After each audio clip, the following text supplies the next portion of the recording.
It's Sunday, the 8th of November. I'm Howard Feldman. This is the Synthesis Sunday podcast. Joining me, as he always does, is Dr. Anton Meyberg. It is a very, very hot day in Johannesburg today.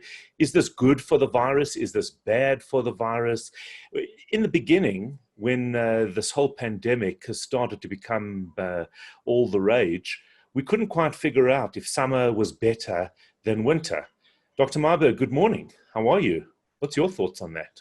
Good morning. So I think that summer definitely is a better time frame for us in the Southern Hemisphere due to the fact that people are outside a lot more, the people are socially distancing more outside, and there's less virus replication indoors due to people being outside. There currently are 50,278,660 cases worldwide, with 1,256,558 deaths and 35 million cases resolved. The United States has a staggering 10,182,977 cases with 243,000 deaths. And South Africa has 735,906 cases with 19,789 deaths, with 1,731 cases in the last 24 hours. Gauteng has 1,853 cases in the hospital at the moment with COVID, of which 164 are in ICU and 75 are ventilated. The United States currently has over 100,000 new cases a day with over 1,000 new deaths, whereas South Africa has dipped below the 40,000 mark of active cases, where recovery rate is seen at 92%. So it is at this stage looking very good for us here in South Africa. That is correct. What are you seeing in the hospitals? Do you have cases there? So the cases are fluctuating by. There's maybe one case at a time, gets discharged very quickly. At the moment, the hospitals are very quiet, as you saw by the numbers in Gauteng of 164 patients in hospital. The numbers are very low at the moment. Is this because, in terms of the hospital cases, is this because there's a lower incidence, or are we managing the treatment of COVID better than we were for people at home? I don't know if it's only the management of the treatment. Look, a lot more people are understanding the disease a bit better in the fact that if their oxygen levels are low, they know they need treatment, or they know they need someone to help them with what's going on, not necessarily needing to go to hospital. But the amount of people actively positive at the moment are much lower, and therefore when you've got a lower testing rate and a lower amount of people positive, you have a low amount of people in hospital. Right. So we're seeing a tremendous surge in Europe. We know that France has locked down. We know that the UK has also gone into lockdown as of 2 days or 3 days ago. What's your thoughts as to what's going on there? Look, I think the virus is rampant over in the Northern Hemisphere at the moment, okay? And that's once again, is it due to a seasonal affectation? Is it due to winter? Is it due to people being indoors more and people not actually regarding the laws? Are people not social distancing? Are people not wearing masks? And all of the above is true. People aren't wearing masks. People aren't social distancing. People have sort of ignored the virus and thought that it would go away. And now the virus has come back and is hitting them with a massive whack. And that's why we're seeing this large amount of people being affected, especially in the United States. I mean, if you look at the United States, you've got 50 states of people where every single state has got their own jurisdiction. So every state decides their own way of handling COVID. There's no national policy. And that's why one of the positive things of Biden coming into power is he wants to localize or centralize the government's control over the care of COVID-19. He wants to make mask wearing mandatory across the whole country, not just in certain states.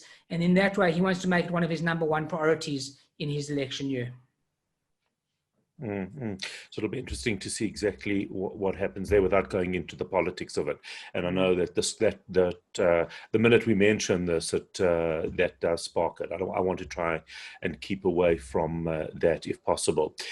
Quite an alarming story that I read, and I certainly spoke about on my show sometime last week, is about this the infection rate of COVID in Minks in Denmark. Now, first of all, I didn't know that mink farming was still legal. I had absolutely no idea. It's a long time since I went shopping necessarily for anything made in mink, from mink. they're about to cull millions and millions of minks because they claim that it's affected or infected 400 people. Just explain this to me. So there's a large number of people that have been infected with coronavirus from minks with genetic mutations in the actual virus that they're picking up. So the virus is actually mutating from the mink and being transferred to the human. And these outbreaks have been noted at mink farms that have persisted in this Nordic country. So they've decided to cull hundreds of thousands of minks. And it's not only in Norway, it's also in the Netherlands and in Spain. And this is a major problem. If they don't hit this hard now, there will be genetic mutations, and this will spread throughout the Nordic states and throughout the whole of the Europe. And this will be a disaster. So they have to cull these animals now. I mean, let's not kid, as you correctly said, how many people do you know at the moment who are wearing mink coats and that type of thing? But it's a big problem. The concern around this is that people that are affected or infected with this mutation, is it very different?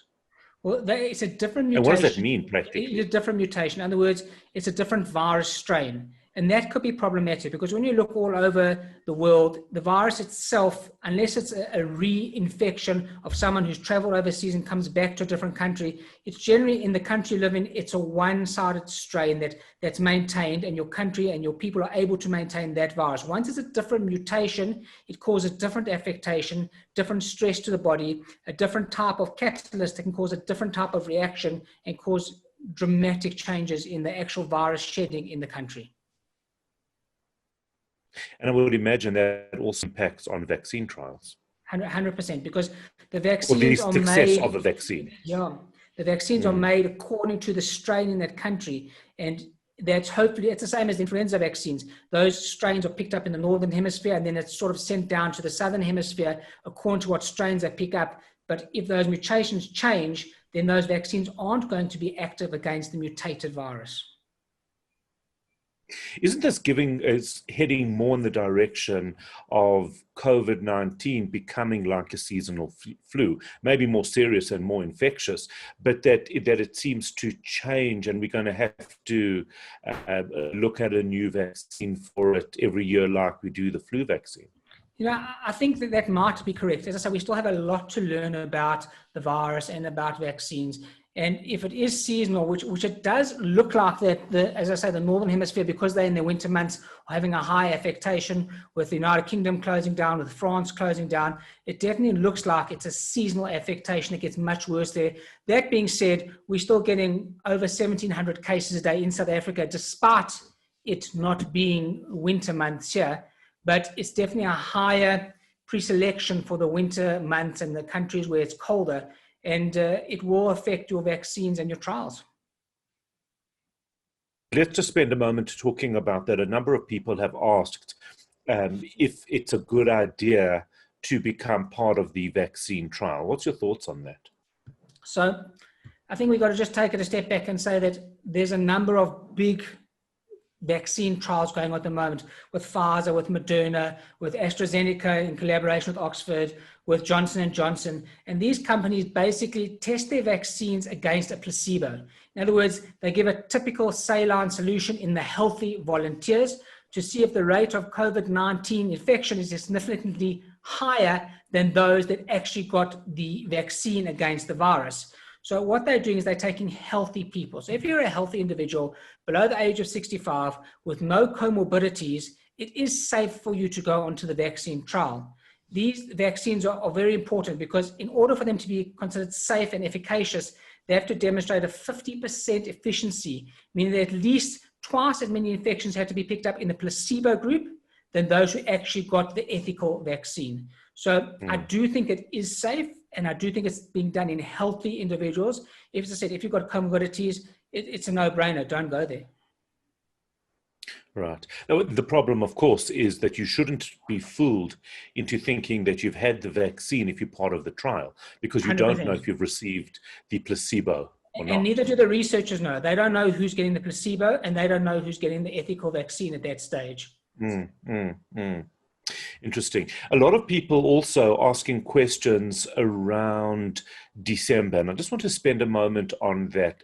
The big thing here in South Africa that happens in December for specifically matric students is they go on something called Rage. Now, traditionally, there's been huge gatherings where they'd go down, I think it's either to Durban or Mhlanga, Plet, wherever that would be, and they all get together. I know this year Rage has taken some steps to create different venues, maybe smaller venues, but obviously we know what goes on at these places, and as much as the organizers are trying, and things will be happening outdoors, etc., there is a risk. If your child was finishing matric and you would ordinarily allow them to go on Rage, would you let them go this year? So I think if we look overseas and look at all the trends are happening between 18 to 22-year-olds, 18 to 30-year-olds. All these kids are the ones that are socializing, that are not social distancing, and you're getting major spread of the virus. If it was my child going on Rage, I wouldn't allow them to go on Rage at this stage where we're at, because you've got young kids who want to be kids, who want to socialize, who want to be with their friends. There's not going to be social distancing. There's not going to be mask wearing. And we're going to see large clusters of infections from these gatherings of the children that will spread to other people. So unfortunately, I would say no. That's my own personal opinion. And I've got sort of good theories of reasons why not, because of what we're seeing overseas. And we do know that collections of people, gatherings of people in unprotected and without non-pharmaceutical intervention, these type of things lead to dangerous events. The use of air conditioning, it's very, very hot at the moment. A few people asking that question, is it safe to use an air conditioning in shuls, in synagogues, in churches, when we've got this type of heat? They call these things HVACs, which is heating, ventilation, and air conditioning units. And we know that with poor ventilation in a confined space, where doors are closed and windows are closed, this is associated with an increased transmission of respiratory infections. What we can say is that in large places like, let's say, synagogues or large buildings, it would be probably a better idea to have what we call a HEPA filter, which is a high efficiency particulate air filter, which shows a good response to getting rid of the particles of the SARS-CoV-2 virus. If you're in an office by yourself, in your own office room, and your air conditioner is serviced monthly and it's maintained well and it's cleaned, I see no reason not to use an air conditioner, but I still would open a window and open a door. Despite it decreasing the efficacy of the actual air conditioner, it's definitely safer that way. Okay, so in truth, I have no idea what you've just said. If I'd like to say that I do, but I have no idea whether you think it's a good idea or a bad idea to use air conditionings in large environments, churches, synagogues, mosques. I do think it's a bad idea unless you've got a HEPA filter, which is a high particulate special type of filter, which is put onto the air conditioner. It's not a normal air conditioning filter. It's a specific. So in other words, you can get a different filter to add to the air conditioning unit, and then it's safer to use. Then it's much safer to use, because then you're not recirculating the air inside the room. It's taking air from outside and pushing it out, but through a filter. All right. So, but if you're by yourself in a room, if it's its own unit, obviously there's no issue there. As long as you keep it open or window open, then there's no issue there. And as long as you service the unit. Let's just talk about a post-viral syndrome. Long COVID, I think, is the other word that they are using. What are you seeing? So we're definitely seeing this. This is a real phenomenon. And we've discussed this before, the long COVID syndrome, where people are presenting with fatigue, where people have got shortness of breath, they've got palpitations, they've got chest pain, and it's longer than the average time expected after an infection. So we would normally expect people to be sick maybe or unwell for about 4 to 6 weeks. This is going on longer than 12 weeks post-viral infection. And it doesn't matter how severe your infection was or how light your infection was, or if you've got antibodies or not. These people are suffering. People are getting headaches. People aren't able to get up in the morning and they've got fatigue. People who could walk 10 kilometers now struggle to walk 2 kilometers around the block without having to sit down and actually just pace themselves. I think I've had COVID. Yeah, but then you must have got it about 5 years I think I've got long COVID. You've got pre-COVID, before COVID, and you've got I'm a long sufferer. Yeah. Makes sense. I was able to 10 kilometers down to 2 now. I think Proof of the that, pudding. The proof of the wow. pudding. Right, is in the eating. Yes, no, I get that. I get that. I get that well. All right, Belinda says, I don't know if you've discussed vaccine issues before. Yeah, Belinda, you obviously haven't been watching us. Do we need a vaccine for this thing? Isn't it pretty much fizzling out naturally? So as we can see, it's definitely not fizzling out. Okay, next question. Moving on. I don't know. I'm not really sure how to answer that. Liat says, I've worked for a doctor's practice this week. I can tell you COVID is very much around. Stephen wants to know, when will the sanitizing and social distancing and wearing of masks end? That's a very good question. And until we get a vaccine and until we get the so-called herd immunity, that's not going to end. So this is going to go well into 2021, middle of the year at least, without a doubt. Who knows, if not longer. It all depends on when the phase 3 trials are concluded and when companies like the FDA are happy to say that vaccines are safe and efficacious, that they can transfer them across and actually start mass producing them and send them throughout the world. Okay, so here's a question that nobody sent in, but it's actually been bothering me more and more. If you're wearing a mask and you yawn, are you still meant to cover your mouth? No, you don't have to cover your mouth. I mean, I don't think anyone can see. It's an interesting question, no? No. I know, but then what happens if we get into a habit of not doing that? I think you must speak to a body language expert. Those people would know better. Yeah, I was actually wondering about that. Also coughing. Are you meant to, when you're coughing and you're wearing a mask, are you meant to still cough into your elbow? I think that's a habit. It's a habit of coughing into your elbow. Okay. But once again, as I say, it doesn't help to cough into your elbow and then go elbow greet somebody at the same time, because that just defeats the whole purpose. Right. The other thing I saw the other day was somebody, they're big sneezers and small sneezers. And this guy was a big sneezer, and he took off his mask to sneeze because he didn't want to sneeze into the mask. And I thought, well, I'm sure we've just missed the whole point here. Well, the latest studies are showing that they're doing studies on people who cough, and people who cough generate an aerosol of more than 6 meters. So, we've got an idea of the social distancing, 1.5 meters, but if you're not wearing a mask and you cough, you are spreading this droplet aerosol more than 6 meters. So sneezing, which is even a higher force, will spread more than 6 meters. Actually, another interesting question that I was wondering the other day, I was walking and a runner ran past me not wearing a mask. And I was wearing a mask. I wasn't sure where the safest place to be. Should I cross the road? Should I, was I safe walking past as they were breathing heavily and we passed each other? What should I have done? What's the safest thing to have done? Look, I mean, I've got no issue with a runner who's running by themselves not wearing a mask, but when they come into contact with somebody within 2 or 3 meters around them, lift up your buff or lift up your mask so you can protect other people around you. And then take it off straight away. No one's asking you to wear it the whole time if you're running by yourself. But it's just sort of... And the same with walking. You keep your mask down. If you see 100%. people, if you're by yourself in the street, that's cool. But otherwise, you just cross push your over to the mask other up side of the road. It's not a major thing. Right. Okay. Interesting indeed. The numbers in South Africa, where I know that you mentioned them a little bit earlier. We definitely haven't seen. You've never said that we're in a second wave or second surge. No. We had a little bit of an uptick, but when do you predict, if we do have a second surge, that it'll be? So I do believe that the second surge will be early next year, whether it's at the end of January or the end of February. It'll be around there most likely if people don't follow the rules.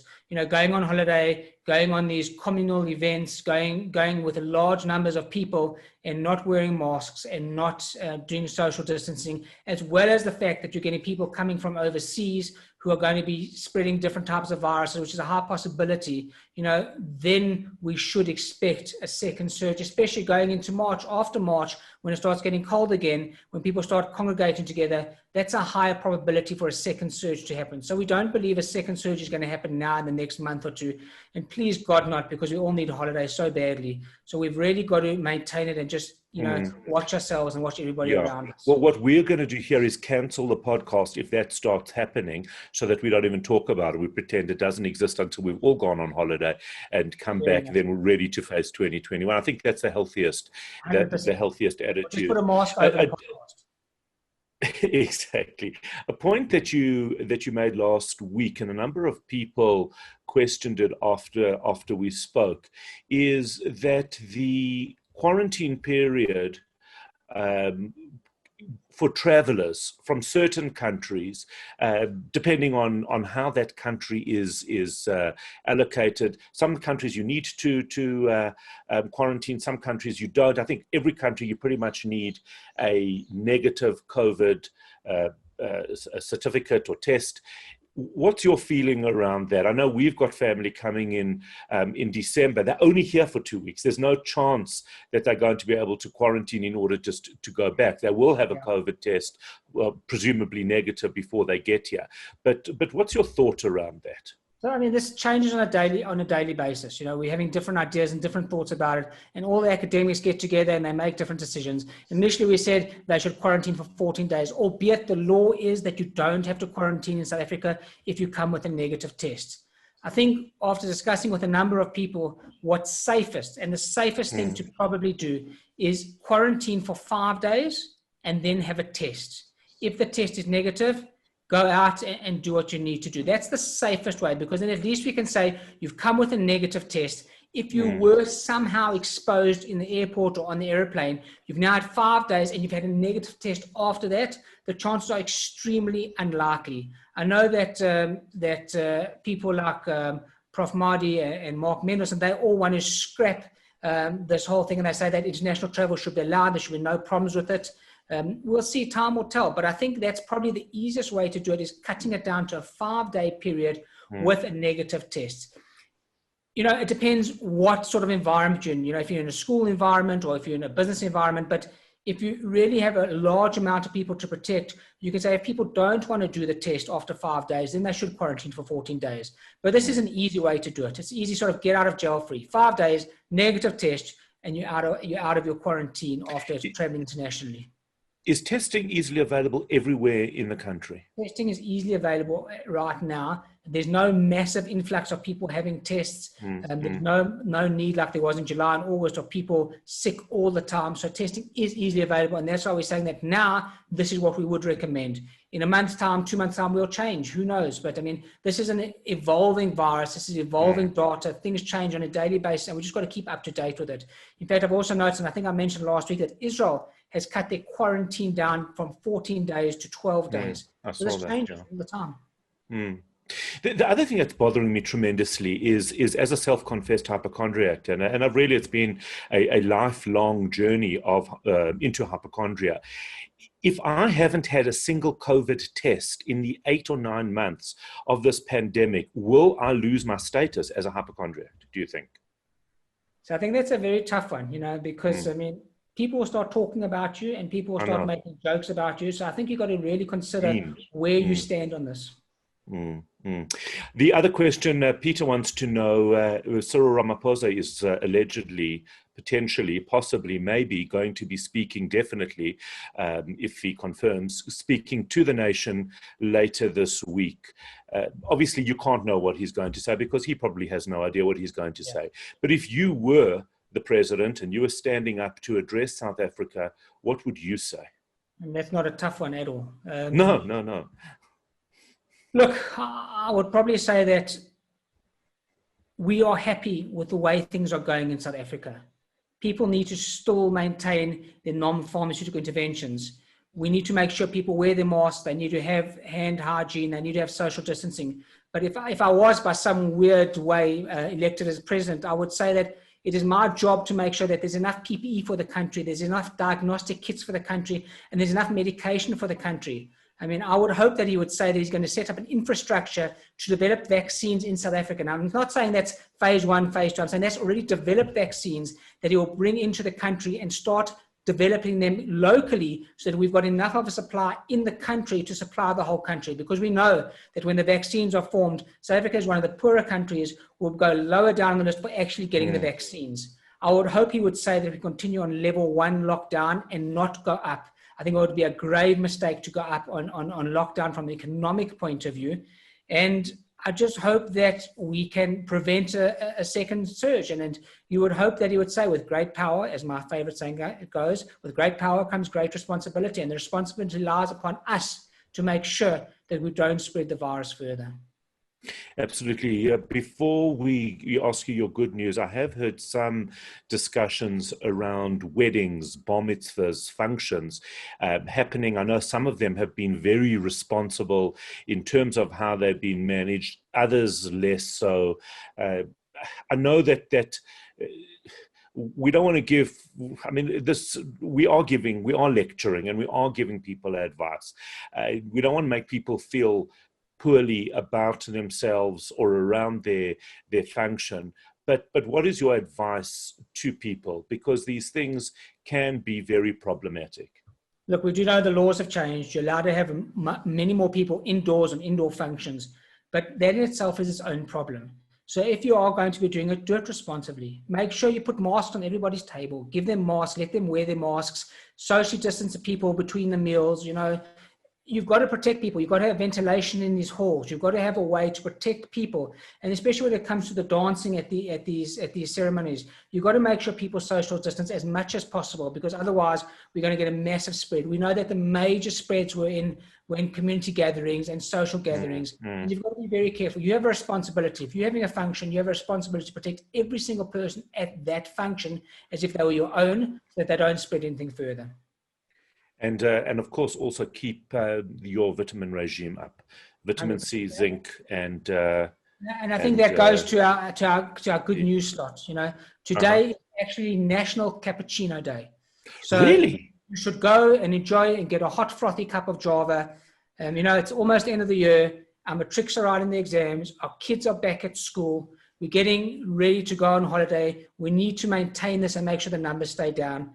And of course, I'd be once again remiss by not saying, but Liverpool's summer signing from Wolves of Diogo Jota has, in the best possible way, put the cat amongst the pigeons as far as Jurgen Klopp's forwards have gone. And to quote, "I'm a coffeeholic on the road to recovery. Just kidding. I'm on the road back to the coffee shop. Have a good week. Be safe and look after yourselves." I'm Howard Feldman. This has been the Sunday Synthesis podcast. Next week, we are going to focus on holidays, how you can best prepare for your holiday, depending on whether you're going to a hotel, to self-catering, or anything else. So please feel free to send us your questions. Please subscribe to the YouTube channel so that you can get a notification of when these videos are available. Have a fantastic day. Have a fantastic week. Be safe, and we'll see you next Sunday. Have a good one.